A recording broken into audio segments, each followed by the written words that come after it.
Bonsoir et bienvenue chez la Fée du Sommeil.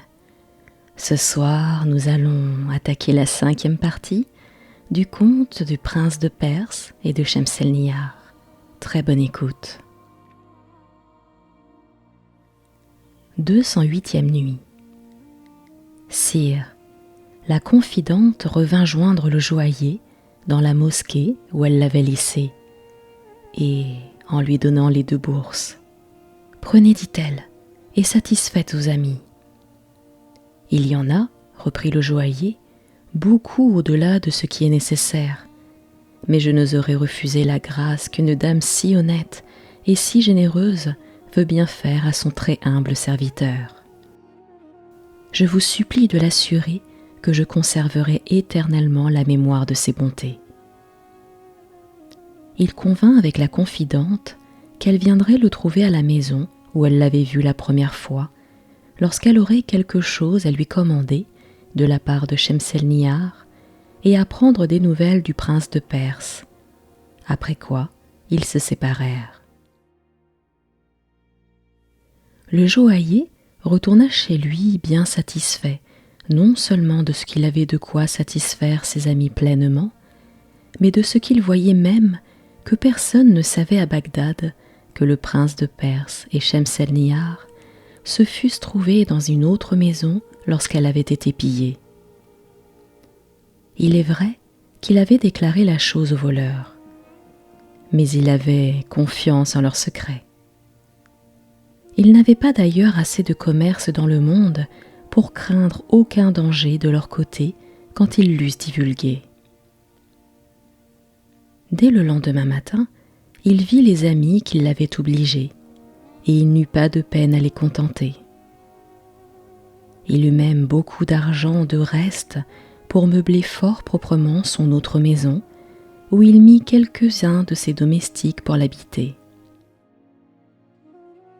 C'est ainsi qu'il oublia le danger dont il avait échappé, et sur le soir, il se rendit chez le prince de Perse. Les officiers du prince, qui reçurent le joaillier, lui dirent qu'il arrivait fort à propos, que le prince, depuis qu'il ne l'avait vu, était dans un état qui donnait tout sujet de craindre pour sa vie, et qu'on ne pouvait tirer de lui une seule parole.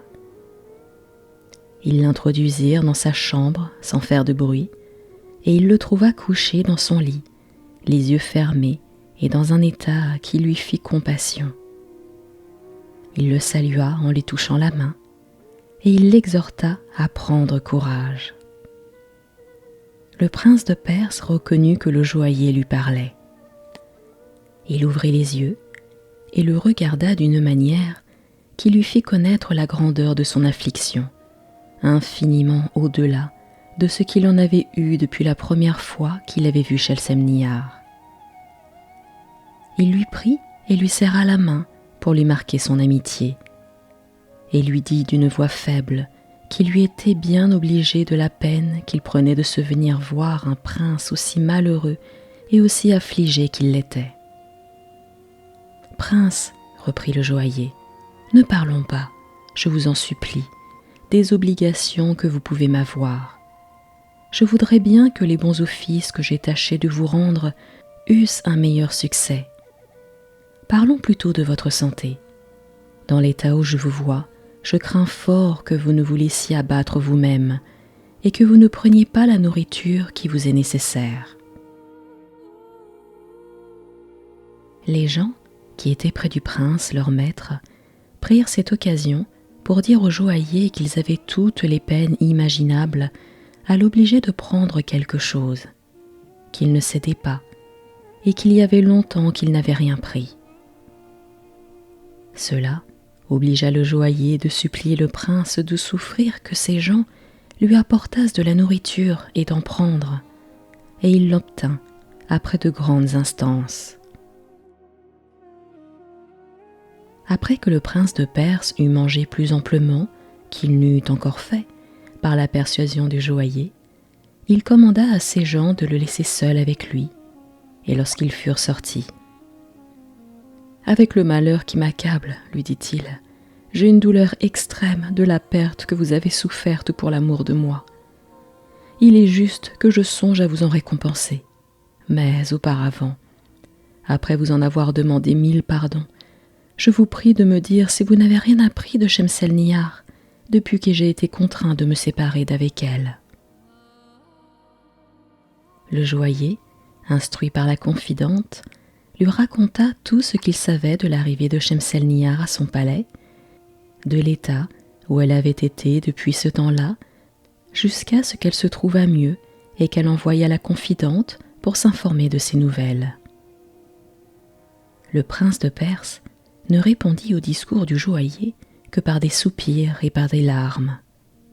Ensuite, il se fit un effort pour se lever, fit appeler de ses gens, et alla en personne à son garde-meuble qu'il se fit ouvrir.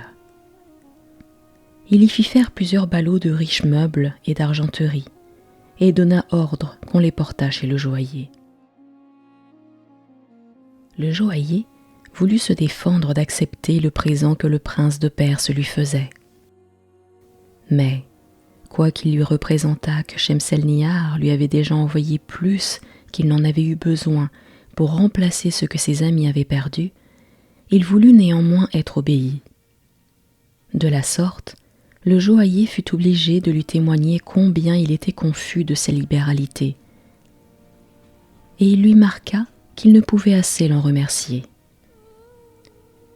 Il voulait prendre congé, mais le prince le pria de rester, et ils s'entretinrent une bonne partie de la nuit. Le lendemain matin, le joaillier vit encore le prince de Perse avant de se retirer, et le prince le fit asseoir près de lui. « Vous savez, lui dit-il, que l'on a un but en toute chose. Le but d'un amant est de posséder ce qu'il aime sans obstacle.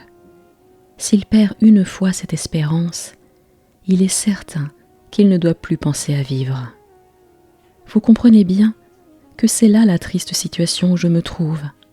En effet, dans le temps où par 2 fois je me crois au comble de mes désirs, c'est alors que je suis arraché d'auprès ce que j'aime, de la manière la plus cruelle.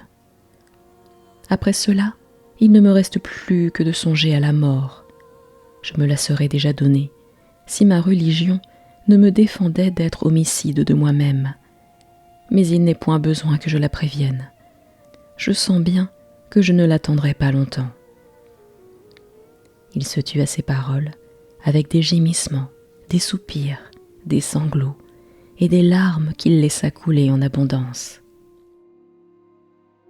Le joaillier, qui ne savait pas d'autre moyen de le détourner de cette pensée de désespoir qu'en lui remettant Shemselnihar dans la mémoire et qu'en lui donnant quelque ombre d'espérance, lui dit qu'il craignait que la confidente ne fût déjà venue et qu'il était à propos qu'il ne perdît pas de temps à retourner chez lui. « Je vous laisse aller, » lui dit le prince, « mais, si vous la voyez, je vous supplie de bien recommander d'assurer Shemselnihar que, si j'ai à mourir, comme je m'y attends bientôt, je l'aimerai jusqu'au dernier soupir et jusque dans le tombeau. » Le joaillier revint chez lui et y demeura dans l'espérance que la confidente viendrait.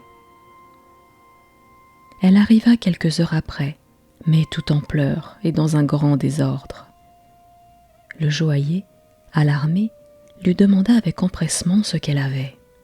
« Shemselnihar, le prince de Perse, vous et moi, reprit la confidente, nous sommes tous perdus. Écoutez la triste nouvelle que j'ai apprise hier en entrant au palais, après vous avoir quitté. Shemselnihar avait fait châtier pour quelque faute une des 2 esclaves que vous vîtes avec elle le jour du rendez-vous dans votre autre maison.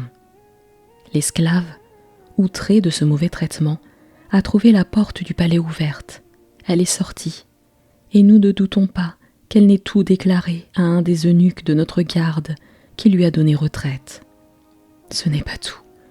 L'autre esclave, sa compagne, a fui aussi et s'est réfugiée au palais du calife, à qui nous avons sujet de croire qu'elle a tout révélé. En voici la raison. C'est qu'aujourd'hui, le calife vient d'envoyer prendre Shemselnihar par une vingtaine d'eunuques qui l'ont mené à son palais. J'ai trouvé le moyen de me dérober et de venir vous donner avis de tout ceci. Je ne sais pas ce qui se sera passé, mais j'en augure rien de bon. Quoi qu'il en soit, je vous conjure de bien garder le secret. » Le jour, dont on voyait déjà la lumière, obligea la sultane Scheherazade de garder le silence à ces dernières paroles. Elle continua la nuit suivante et dit au sultan des Indes. 209e nuit. Sire, la confidente ajouta à ce qu'elle venait de dire au joaillier qu'il était bon qu'il allât trouver le prince de Perse sans perdre de temps et l'avertir de l'affaire, afin qu'il se tînt prêt à tout événement et qu'il fût fidèle dans la cause commune. Elle ne lui en dit pas davantage, et elle se retira brusquement, sans attendre sa réponse. Qu'aurait pu répondre le joaillier dans l'état où il se trouvait? Il demeura immobile et comme étourdi du coup. Il vit bien néanmoins que l'affaire pressait. Il se fit violence et alla trouver le prince de Perse incessamment. En l'abordant d'un air qui marquait déjà la méchante nouvelle qu'il venait lui annoncer, « Prince, dit-il, armez-vous de patience, de constance et de courage, et préparez-vous à l'assaut le plus terrible que vous n'ayez à soutenir de votre vie. »« Dites-moi en 2 mots ce qu'il y a, reprit le prince, et ne me faites pas languir, je suis prêt de mourir s'il en est besoin. » Le joaillier lui raconta ce qu'il venait d'apprendre de la confidente. « Vous voyez bien, continua-t-il, que votre perte est assurée. Levez-vous, sauvez-vous promptement, le temps est précieux. Vous ne devez pas vous exposer à la colère du calife, encore moins à rien avouer au milieu des tourments. » Peu s'en fallut qu'en ce moment, le prince n'expira d'affliction, de douleur et de frayeur. Il se recueillit et demanda au joaillier quelle résolution il lui conseillait de prendre dans une conjoncture où il n'y avait pas un moment dont il ne dût profiter. « Il n'y en a pas d'autre, reprit le joaillier, que de monter à cheval au plus tôt et de prendre le chemin d'Anbar pour y arriver demain avant le jour. Prenez de vos gens ce que vous jugerez à propos, avec de bons chevaux, et souffrez que je me sauve avec vous. »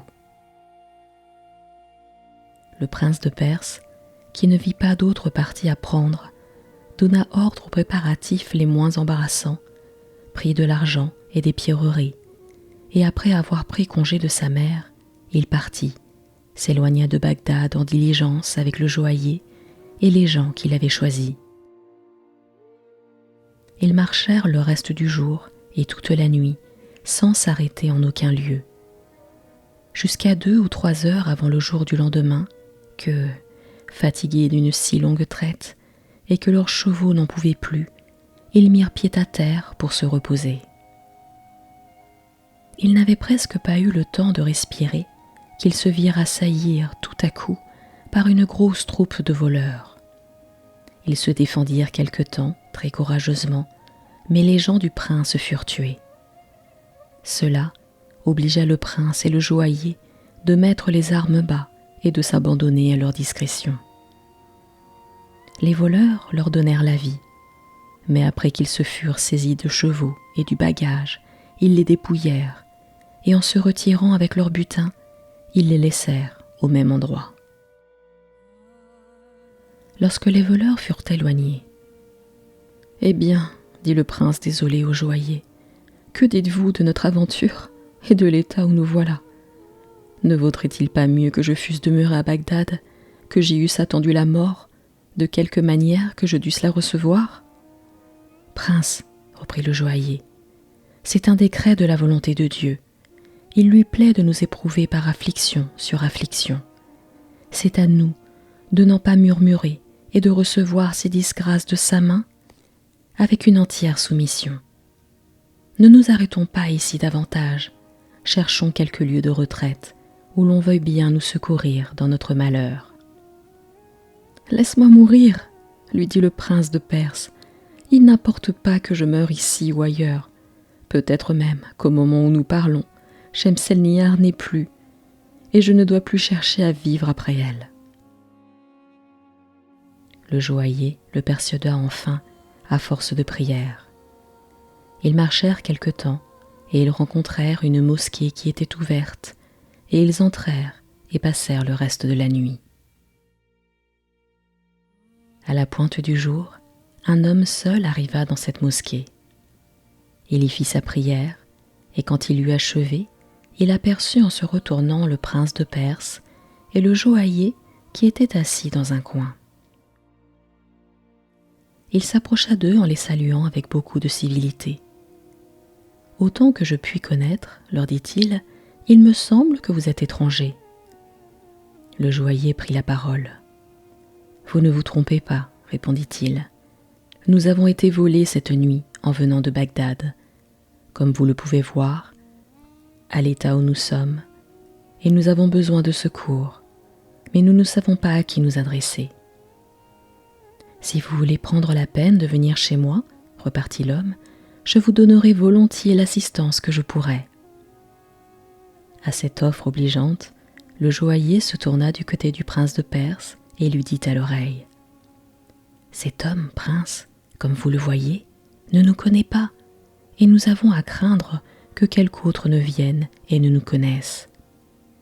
Nous ne devons pas, ce me semble, refuser la grâce qu'il veut bien nous faire. »« Vous êtes le maître, reprit le prince, et je consens à tout ce que vous voudrez. » L'homme vit que le joaillier et le prince de Perse consultaient ensemble, s'imagina qu'il faisait difficulté d'accepter la proposition qu'il leur avait faite. Il leur demanda quelle était leur résolution. « Nous sommes prêts à vous suivre, répondit le joaillier. Ce qui nous fait de la peine, c'est que nous sommes nus et que nous avons honte de paraître en cet état. » Par bonheur, l'homme eut alors donné à chacun assez de quoi se couvrir pour le conduire jusque chez lui. Ils n'y furent pas plus tôt arrivés que leur hôte leur fit apporter à chacun un habit assez propre, et comme il ne douta pas qu'ils n'eussent grand besoin de manger, et qu'ils seraient bien aises d'être dans leur particulier, il leur fit porter plusieurs plats par une esclave. Mais ils ne mangèrent presque pas, surtout le prince, qui était dans une langueur et dans un abattement qui fit tout craindre au joaillier pour sa vie. Leur hôte les vit à diverses fois pendant le jour et sur le soir. Comme il savait qu'ils avaient besoin de repos, il les quitta de bonne heure. Mais le joaillier fut bientôt obligé de l'appeler pour assister à la mort du prince de Perse. Il s'aperçut que ce prince avait la respiration forte et véhémente, et cela lui fit comprendre qu'il n'avait plus que peu de moments à vivre.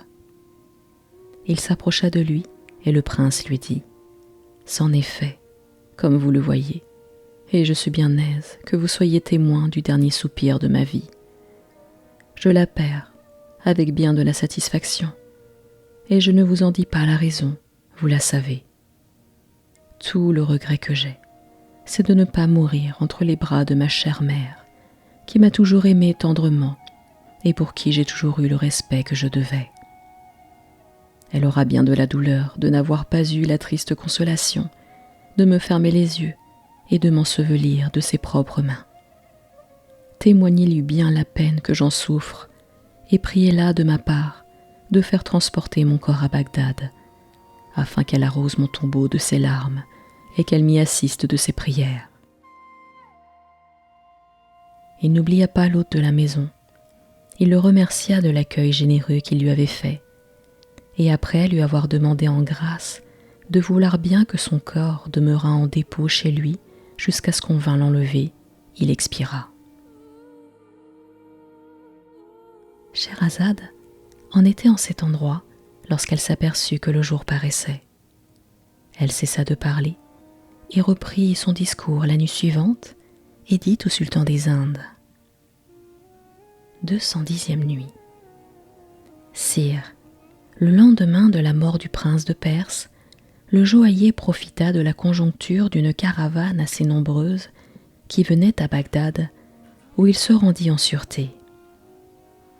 Il ne fit que rentrer chez lui et changer d'habit à son arrivée, et se rendit à l'hôtel du feu prince de Perse, où l'on fut alarmé de ne pas voir le prince avec lui. Il pria qu'on avertît la mère du prince qu'il souhaitait de lui parler, et l'on ne fut pas longtemps à l'introduire dans une salle où elle était avec plusieurs de ses femmes. « Madame, lui dit le joaillier, d'un air et d'un ton qui marquaient la fâcheuse nouvelle qu'il avait à lui annoncer. Dieu vous conserve et vous comble de ses bontés. Vous n'ignorez pas que Dieu dispose de nous comme il lui plaît. » La dame ne donna pas le temps au joaillier d'en dire davantage. « Ah !» s'écria-t-elle, « vous m'annoncez la mort de mon fils. » Elle poussa en même temps des cris effroyables qui, mêlés avec ceux de ses femmes, renouvelèrent les larmes du joaillier. Elle se tourmenta et s'affligea longtemps avant qu'elle lui laissât reprendre ce qu'il avait à lui dire. Elle interrompit enfin ses pleurs et ses gémissements, et elle le pria de continuer et de ne rien lui cacher des circonstances d'une séparation si triste. Il la satisfit, et quand il eut achevé, elle lui demanda si le prince, son fils, ne l'avait pas chargé de quelque chose de particulier à lui dire dans les derniers moments de sa vie. Il lui assura qu'il n'avait pas eu un plus grand regret que de mourir éloigné d'elle, et que la seule chose qu'il avait souhaitée était qu'elle voulût bien prendre le soin de faire transporter son corps à Bagdad. Dès le lendemain, de grand matin, elle se mit en chemin, accompagnée de ses femmes et de la plus grande partie de ses esclaves. Quand le joaillier, qui avait été retenu par la mère du prince de Perse, eut vu partir cette dame, il retourna chez lui tout triste et les yeux baissés, avec un grand regret de la mort d'un prince si accompli et si aimable à la fleur de son âge. Comme il marchait recueilli en lui-même, une femme se présenta et s'arrêta devant lui. Il leva les yeux et vit que c'était la confidente de Shemselnihar, qui était habillée de noir et qui pleurait. Il renouvela ses pleurs à cette vue sans ouvrir la bouche pour lui parler. Et il continua de marcher jusque chez lui, où la confidente le suivit et entra avec lui. Ils s'assirent, et le joaillier, en prenant la parole le premier, demanda à la confidente avec un grand soupir si elle avait déjà appris la mort du prince de Perse, et si c'était lui qu'elle pleurait. « Hélas non !» s'écria-t-elle. « Quoi ? Ce prince si charmant est mort ? Il n'a pas vécu longtemps après sa chère Shemselnihar. Belles âmes, ajouta-t-elle, en quelque part que vous soyez, vous devez être bien contents de pouvoir vous aimer désormais sans obstacle. Vos corps étaient un empêchement à vos souhaits, et le ciel vous en a délivré pour vous unir. » Le joaillier, qui ne savait rien de la mort de Shemselnihar et qui n'avait pas encore fait réflexion que la confidente qui lui parlait était habillée de deuil, eut une nouvelle affliction d'apprendre cette nouvelle. « Shemselnihar est morte !» s'écria-t-il. « Elle est morte, » reprit la confidente en pleurant en tout de nouveau, « et c'est d'elle que je porte le deuil. Les circonstances de sa mort sont singulières, et elles méritent que vous les sachiez. Mais, avant que je vous en fasse le récit, je vous prie de me faire part de celle de la mort du prince de Perse, que je pleurerai toute ma vie, avec celle de Shemselnihar, ma chère et respectable maîtresse. » Le joaillier donna à la confidente la satisfaction qu'elle demandait, et dès qu'elle lui eut accordé le tout, jusqu'au départ de la mère du prince de Perse, qui venait de se mettre en chemin elle-même pour faire apporter le corps du prince à Bagdad. « Vous n'avez pas oublié, lui dit-elle, que je vous ai dit que le calife avait fait venir Shemselnihar à son palais. Il était vrai, comme nous avions tout sujet de nous le persuader, que le calife avait été informé des amours de Shemselnihar et du prince de Perse par les 2 esclaves qui l'avaient interrogé, toutes 2 séparément. Vous allez vous imaginer qu'il se mit en colère contre Shemselnihar et qu'il donna de grandes marques de jalousie et de vengeance prochaine contre le prince de Perse. Point du tout. Il ne songea pas un moment au prince de Perse. Il plaignit seulement Shemselnihar, et il est à croire qu'il s'attribua à lui-même ce qui est arrivé, sur la permission qu'il lui avait donnée d'aller librement par la ville sans être accompagné d'eunuques. On n'en put conjoncturer autre chose, après la manière toute extraordinaire dont il en a usé avec elle, comme vous allez l'entendre. Le calife la reçut avec un visage ouvert, et quand il eut remarqué la tristesse dont elle était accablée, qui cependant ne diminuait rien de sa beauté, car elle parut devant lui sans aucune marque de surprise ni de frayeur, Shemselnihar, lui dit-il avec une bonté digne de lui, « Je ne puis souffrir que vous paraissiez devant moi avec un air qui m'afflige infiniment. Vous savez avec quelle passion je vous ai toujours aimé. Vous devez en être persuadé par toutes les marques que je vous en ai données. Je ne change pas, et je vous aime plus que jamais. Vous avez des ennemis, et ces ennemis m'ont fait des rapports contre votre conduite. Mais tout ce qu'ils ont pu me dire ne me fait pas la moindre impression. Quittez donc cette mélancolie, et disposez-vous à m'entretenir ce soir de quelque chose d'agréable et de divertissant à votre ordinaire. » Il lui dit plusieurs autres choses très obligeantes, et il la fit entrer dans un appartement magnifique près du sien, où il la pria de l'attendre. L'affligée Shemselnihar fut très sensible à tant de témoignages de considération pour sa personne, mais plus elle connaissait combien elle en avait été obligée au calife, plus elle était pénétrée de la vive douleur d'être éloignée, peut-être pour jamais, du prince de Perse sans qui elle ne pouvait plus vivre. Cette entrevue du calife et de Shemselnihar, continua la confidente, se passa pendant que j'étais venue vous parler, et j'en ai appris les particularités de mes compagnes qui étaient présentes.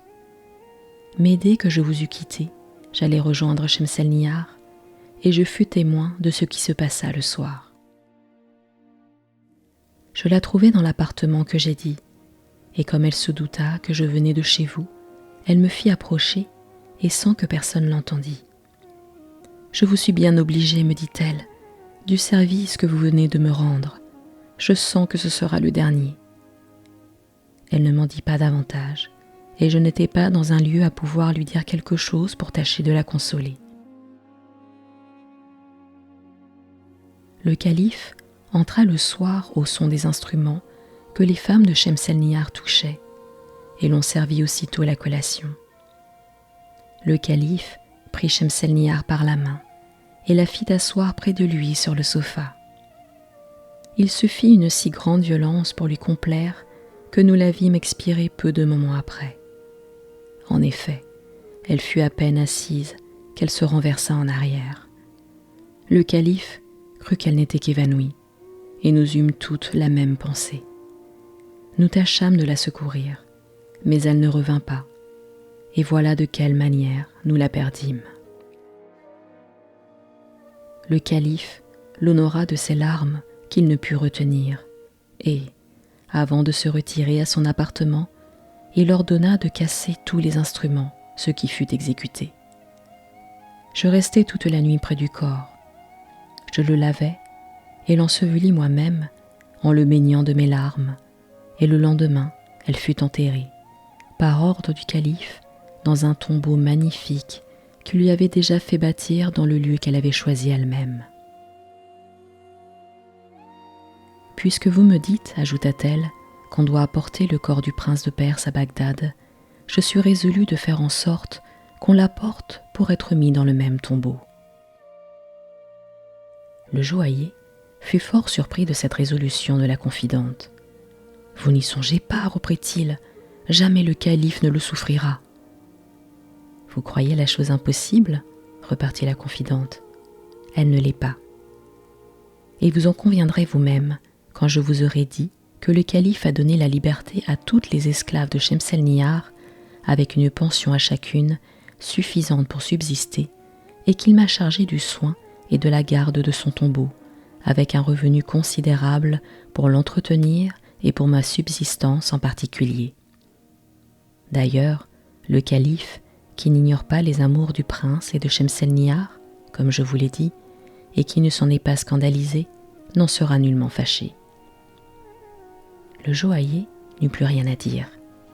Il pria seulement la confidente de le mener à ce tombeau pour y faire sa prière. Sa surprise fut grande en y arrivant, quand il vit la foule du monde des deux sexes qui y accourait de tous les endroits de Bagdad. Il ne put en approcher que de loin, et lorsqu'il eut fait sa prière, « Je ne trouve plus impossible, dit-il à la confidente en la rejoignant, d'exécuter ce que vous avez si bien imaginé.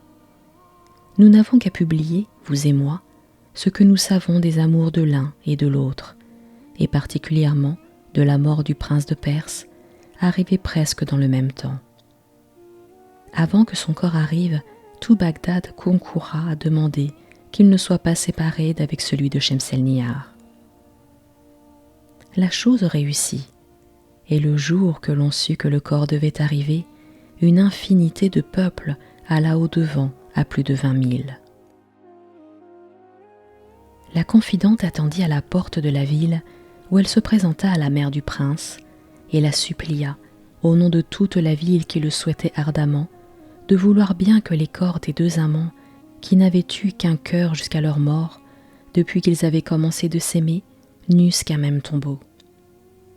Elle y consentit, et le corps fut porté au tombeau de Shemselnihar, à la tête d'un peuple innombrable de tous les rangs, et mis à côté d'elle.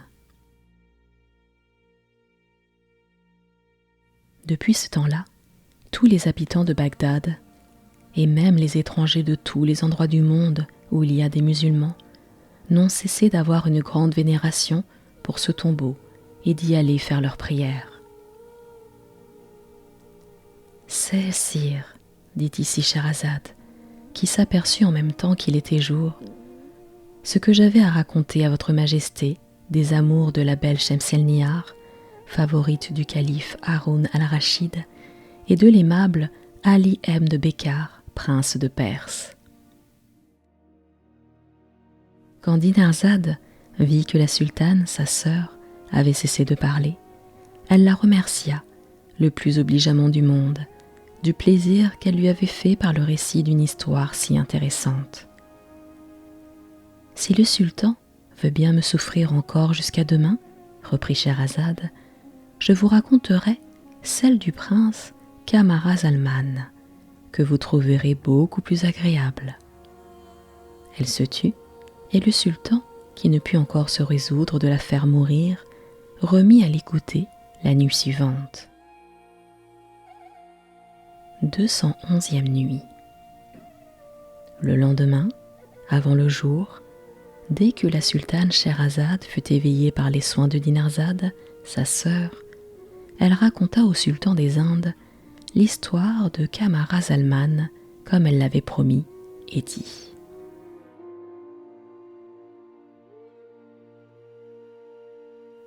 C'était la Fée du Sommeil.